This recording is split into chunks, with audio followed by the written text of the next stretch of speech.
Fala galera, tudo bem? O assunto de hoje por aqui é a Premier League, ela está de volta, né? Foram vários os vídeos aí ao longo dos últimos meses, por que não, né? Nessas últimas semanas principalmente, janela de transferências, a gente chegou a fazer aí algumas lives sobre o que estava acontecendo, mas agora voltou o futebol para valer, né? Voltam os campeonatos europeus, então aos poucos a gente vai ter mais jogos, também mais assuntos relacionados a campo e bola, a jogos, e eventualmente vai dar para fazer algumas análises aqui também sobre alguns jogos especificamente, porque da mesma forma que eu fiz na última temporada muito em relação a Champions, acho que dá para pegar alguns jogos dos campeonatos nacionais, por que não? Jogos que chamem atenção, jogos que sejam interessantes de abordar, fazendo uma análise mais específica do que acontecia nos 90 minutos.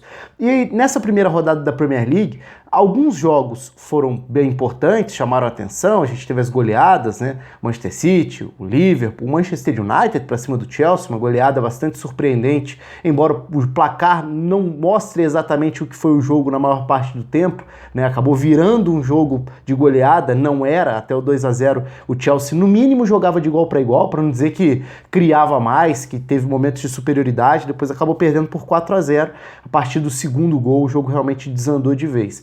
Mas eu separei, talvez curiosamente, surpreendentemente, um duelo que terminou 0-0, mas porque estrategicamente falando eu achei um duelo extremamente interessante para analisar como ponto de partida dessa Premier League 2019-2020. Antes de falar sobre o Wolverhampton e Leicester, o Leicester e o Wolverhampton, convido você a se inscrever aqui no canal. Se você ainda não se inscreveu, só clicar aqui embaixo, clique, se inscreva, ative o sininho aí também da notificação para ficar sabendo quando tiver vídeo novo por aqui, deixe seu comentário, curta, compartilhe, enfim, participe, faça parte aqui do canal. Bom, por que Leicester e Wolverhampton como um destaque para analisar especificamente, isoladamente?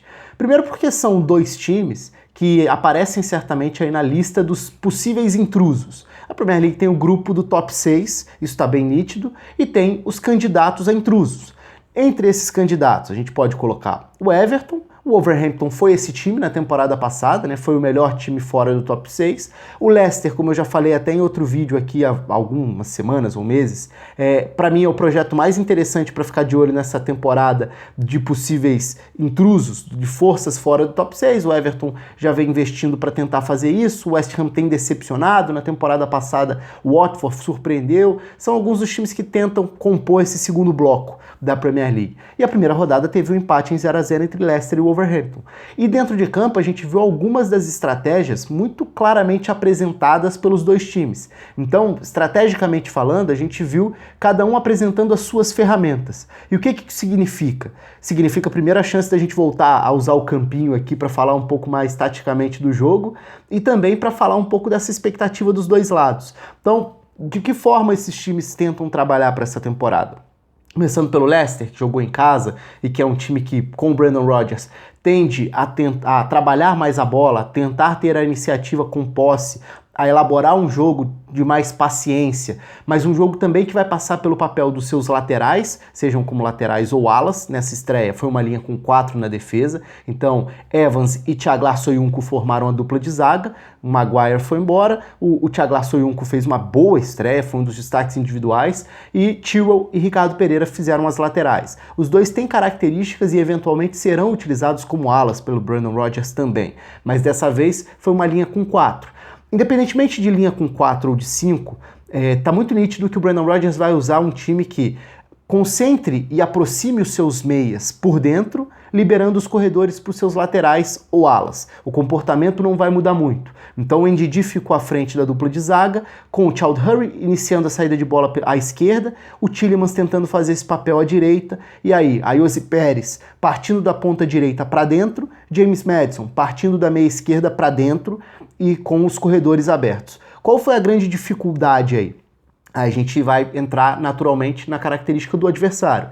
O Wolverhampton é um time que na temporada passada se mostrou muito forte para os grandes confrontos, ou seja, para os jogos contra as principais forças. Foi o time fora do top 6 que mais pontuou contra adversários do top 6, justamente porque muita coordenação defensiva, organização sem bola, um time de um contra-ataque forte com Diogo Jota e Raul Jimenez, que se completam na frente. O Raul Jimenez protege a bola, faz o pivô, sustenta a saída de bola mais longa e ajuda a esperar a aproximação. Diogo Jota com com mais velocidade, dá profundidade, arranca nas costas da defesa, tabela e os dois se procuram na frente.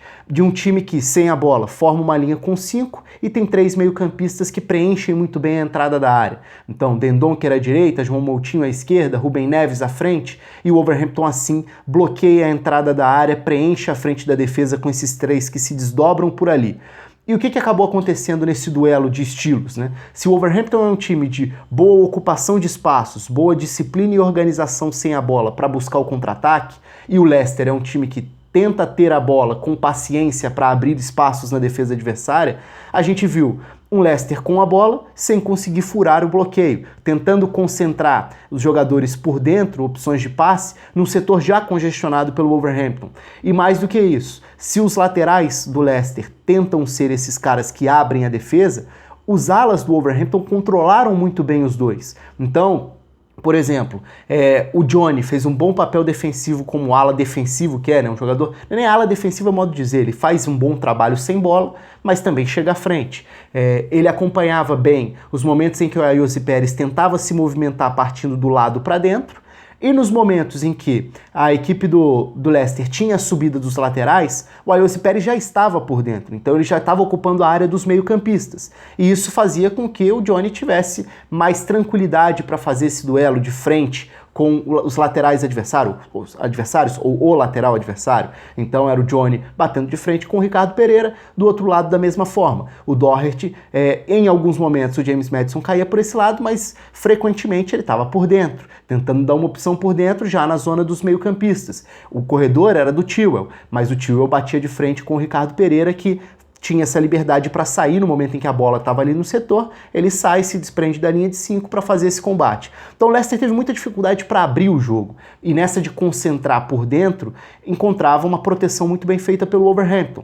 O problema para o Wolverhampton no primeiro tempo foi não achar a saída para os contra-ataques. Aí estava um mérito do Leicester. Pressionar rapidamente após a perda da bola para impedir que um passador, um lançador de qualidade como é o Rubem Neves, não tivesse espaço. Como ele não tinha tempo para lançar, a bola dificilmente saía com campo para Raul Jiménez, para Diogo Jota. Ainda foi um jogo em que individualmente o Diogo Jota esteve abaixo, né? Não aproveitou muito as oportunidades, as alternativas que poderia ter, como teve no final do primeiro tempo, teve uma no segundo tempo também. Então esteve muito impreciso, e é um jogador de drible, de aceleração, e depois acabou substituído pelo Cutrone muito por conta disso também. Aí no segundo tempo, o Wolverhampton consegue achar mais vezes essa saída, consegue fazer essas ligações diretas, vive seus melhores momentos ali nos 15 primeiros minutos do segundo tempo, quando as transições apareceram. Então, se o Wolverhampton fez, dá para dizer, na maior parte do jogo, um bom trabalho defensivo, as transições foram aparecer nesse início de segundo tempo. Aí o time poderia ter castigado o Leicester. Ali os contra-ataques poderiam ter sido mais efetivos. Eu falei da imprecisão do Diogo Jota, talvez tenha sido um dos motivos para isso, mas o passe estava encaixando. Ali os meio-campistas já conseguiam acionar essa saída mais longa buscando a dupla de frente. Faltou realmente o capricho da definição das jogadas. O Wolverhampton, embora tenha visto o Leicester ficar com a bola, ter a iniciativa, ali esteve bem próximo até da vitória. Chegou a ter o gol anulado, aí a questão do VAR é bem anulado, inclusive, diante do que são as orientações hoje da regra. E nem foi num contra-ataque, foi numa bola parada, foi num escanteio, ou seja, numa outra situação de jogo, com o Dendoncker dentro da área, a bola pega no braço do Boly. Boly, grande destaque também, fez um bom jogo, controlando bem esse lado esquerdo do trio de zaga, fazendo várias intervenções bastante importantes.